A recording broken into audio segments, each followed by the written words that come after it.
I think we're all set to begin, and I want to welcome you to Morningside Ministries. Our program today is Quality of Life Issues for Older Adults, and we're just delighted that you could join us. And it's an afternoon that's warm in San Antonio here. We also have people who are joining us on phone, and I just had a chance to speak with Sherry, or Cherry it is, in Florida, and she says it's just as hot there as it is in San Antonio. We'll be anxious to know if Alaska has joined us, because they always make us feel bad because it's so nice and cool there. If you have cell phones or pagers, we're going to ask you to turn those off now. We know if you're watching this alone at your desk, it doesn't make any difference, but for those around you, if you will do that, that's real helpful to them. Today, I'm your presenter, and I'm Maria Wellish. I am a registered nurse, and I'm also a licensed nursing home facility administrator. I want you to know that we enjoy when you ask us questions. It makes us appreciate that you're out there listening and that we're meeting your needs. In the left-hand upper quarter is the little bubble of your screen, and you can press on that at any time, and it's like a little chat window that you can send us a question. And the staff in the back, Nina and Rebecca and Mike, will bring those questions up to me, and we'll make sure we get those answered. And you can also phone in to 210-264-7000. And we'll try to open up the phone at the end as well to see if there's any phone callers on board that would like to ask some questions as well. So let's get started if we could. And I wanted to tell you that it was very interesting, since our presentation is going to be on quality of life, that I try to keep current, not only doing research, but a couple days before I do a program, I like to go online and just Google what's going on the topics that we're talking about. This one really surprised me because I came into the office on Sunday, yes, I work on Sundays, to do just a very quick Google search on quality of life and what would pop up. And it was interesting that in the Milwaukee Journal-Sentinel, and this is in Milwaukee, Wisconsin, on Sunday, July 25th, the headline under Health and Fitness was Quality of Life Entering the Gray Area. And I'd like to read this to you for just a second. And if I don't get the names right, forgive me. But I thought this was especially interesting. This is talking, mostly the article was about geriatricians and the shortages that we're going to have. But again, it was about quality of life. And the doctor, forgive me if I say his name wrong, was Duthie. And it says he heads to a nearby room of a 70-year-old. In the world I live in, the doctor says, that's young. Harold Nosebeck bounds out of bed. He's a big man, and he has a big voice. And the patient points to the scars on his body, and he has memories of his past. And he says to him, do you have any chest pain? And he said, I did have some last night. I thought I was going to buy the farm. Quality of life. Do we have a fear of death? Nosebeck may be discharged in a day or two, and the doctor's concerned about him. He wants to make sure he's going to be safe at home. He says to me, and this is Nosebeck talking to the doctor, that he grew up in New York, and to him, a good 24 to 36 ounce porterhouse or ribeye steak would be a light snack. And then the conversation takes a swift turn. Nosebeck talks about how tough it is to survive on a small retirement check. He says he runs out of food before the end of each month. The physician who's sitting by his side is concerned, and he discusses with him how he might enroll in a nutritional program. And he's going to make sure that this patient sees a social worker. And we're going to talk about that with the interdisciplinary team. But he says, you know, that the line that the old age isn't for sissies, the doctor says later, I have a lot of respect for what people are up against. And I think that's what we're going to be talking today, a lot of respect for what people are up against. This article ends on a very interesting note. What the doctor, Duthie, has learned all these years is that patients desire quality of life, not quantity of life. And you're going to see that throughout this presentation today. It's interesting to watch people as you see them in the extremes of life, he says. I don't know a lot of people saying my goal is to be 100. You can do a lot to keep people functioning, and they're very grateful.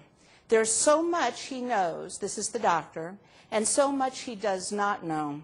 but he keeps striving to keep learning. And that's what we're here for today. We're striving together to keep learning, to be able to talk about and discuss and plan for providing quality of life for seniors and recognizing what our role is. I always think it's interesting when I meet with groups doing this training delivered to you of how many different folks join us. We have family caregivers, healthcare providers, senior centers, guardians, home care agencies, daycare agencies. We have so many folks with so many different needs, but so many things are together for everybody trying to find the same goal to define what it is we can do to provide quality of life for seniors. And so we're excited today to just talk about that because we talk about so many ways around it, but not exactly what it is and defining what it is for people. So when you look at the literature and you start doing the research, the 1940s was the first that I could really find of positive research that was done, and it was done by the World Health Organization. And this study was conducted, and it was indeed just entitled Quality of Life. And out of this study, over all the years that they did this, it said that they're adding years to life, but it was just as important to add life to years.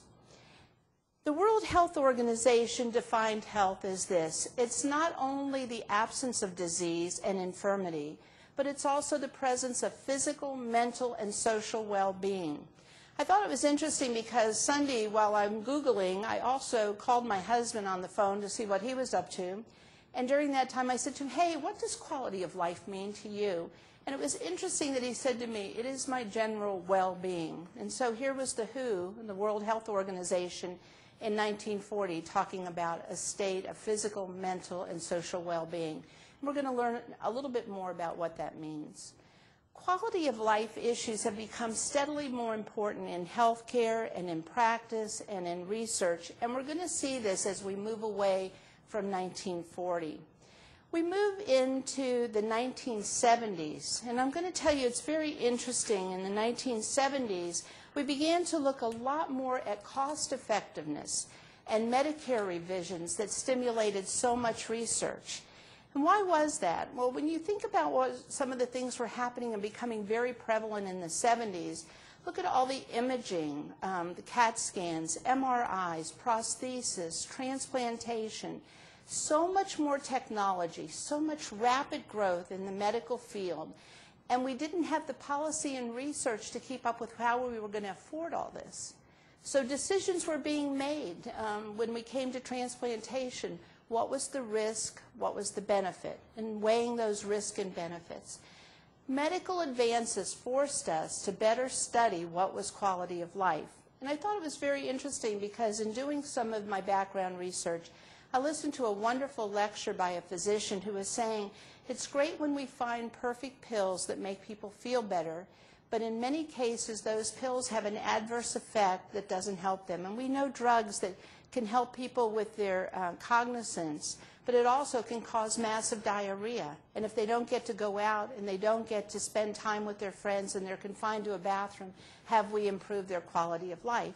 So lots of research dealt with the physical aspect. We probably will spend very little time on that today, but it's important to know how we got to where we are and what we're studying today for quality of life. So what is quality of life and what are those issues in 2010? We know that individuals continue to age, but the big issue is they're aging longer. Lifespans, and we're not going to get into a lot of statistics, but the lifespans are elongating for people. Normal and pathological, physical, cognitive changes, we know that there are the normal process of aging, but then we also know that there are those that are pathological, and they all affect quality of life. Changing older adult roles is something that was the most interesting to me as I did this study, and I'll be sharing that with you when we talk about grandparenting and some things that have really changed for seniors. And then we know that quality of life also has, not quality of life, but the adding of years to life has the potential to create great sadness and distress in people's lives as well. So when it comes down to the bottom line, people talk about the most effective thing is coping, learning to cope, or many people refer to this as resiliency. The effectiveness coping with changes is often the deciding factor in the quality of life. There's nobody that's not aware of the federal regulations